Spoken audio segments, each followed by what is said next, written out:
കോഴിക്കോട് കാണാൻ ആളില്ലാത്തതിനെ തുടർന്ന് വിവാദ ചിത്രം കേരള സ്റ്റോറി 2വിന്റെ പ്രദർശനം റദ്ദാക്കി. കോഴിക്കോട് റീഗൽ തിയേറ്ററിലാണ് ഷോ റദ്ദാക്കിയത്. ആകെ 2 പേർ മാത്രമാണ് സിനിമയ്ക്ക് ബുക്ക് ചെയ്തതെന്ന് തിയേറ്റർ അധികൃതർ. വിശദാംശങ്ങളുമായി മുബാറക്ക് ചേരുന്നുണ്ട്. മുബാറക്ക്, സിനിമയ്ക്ക് പ്രദർശനാനുമതി നൽകിയപ്പോൾ ഇപ്പോൾ കാണാൻ ആളില്ല. എന്തൊരു വിരോധാഭാസമാണല്ലേ? ഇതൊരു പ്രതിഷേധ സൂചകമായി കണക്കാക്കാമോ? എന്തൊക്കെയാണ് കോഴിക്കോട് നിന്ന് ലഭിക്കുന്ന വിവരങ്ങൾ? സരിക, കേരള സ്റ്റോറി 2ാം പതിപ്പിന് ഹൈക്കോടതി ഡിവിഷൻ ബെഞ്ച് പ്രദർശനാനുമതി നൽകിയതിന് പിന്നാലെ ഇന്ന് കോഴിക്കോട് പ്രധാനപ്പെട്ട 2 തിയേറ്ററുകളായ റീഗൽ, മിറാജ് എന്നീ 2 തിയേറ്ററുകളിൽ പ്രദർശനത്തിന് അധികൃതർ ഇന്ന് വൈകുന്നേരം 10:15 ഷോയ്ക്ക് നിശ്ചയിച്ചിരുന്നതാണ്.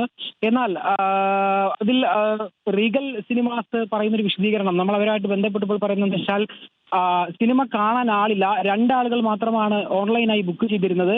ഓഫ്ലൈനായി ആളുകൾ എത്തുമെന്ന് പ്രതീക്ഷിച്ചിരുന്നു. എന്നാൽ സമയമായപ്പോൾ ആരും തന്നെ പടം കാണാനായി എത്തിയില്ല എന്നുള്ള ഒരു വിശദീകരണമാണ് അവർ നൽകുന്നത്. നിലവിൽ ഇപ്പോൾ മറ്റു തിയേറ്ററുകളിലെല്ലാം, അതായത് നാളെ മുഴുവനായി എല്ലാ ടൈമിലെ ഷെഡ്യൂളിലേക്കും മറ്റ് സിനിമകളെല്ലാം ചിത്രീകരണത്തിന് ഒരുങ്ങുന്നുണ്ട്. പ്രത്യേകിച്ച് കേരള സ്റ്റോറി 2 രാവിലെ 11 മണിയാവട്ടെ, 1 മണിയാവട്ടെ, 3 മണിയാവട്ടെ, 5 മണിയുടെയും രാത്രി 11ന്റെ അടക്കം ഷോ എല്ലാം നാളെ എല്ലാ തിയേറ്ററുകളിലും ജില്ലയിൽ ഒരുങ്ങുന്നുണ്ട്. എന്നാൽ ഇന്ന് രാത്രി നിശ്ചയിച്ച തിയേറ്ററുകളിൽ നിലവിൽ കാണാൻ ആളില്ലാത്തതിനെ തുടർന്ന് പടം ഒഴിവാക്കുന്നൊരവസ്ഥയാണ് ഉണ്ടായത്.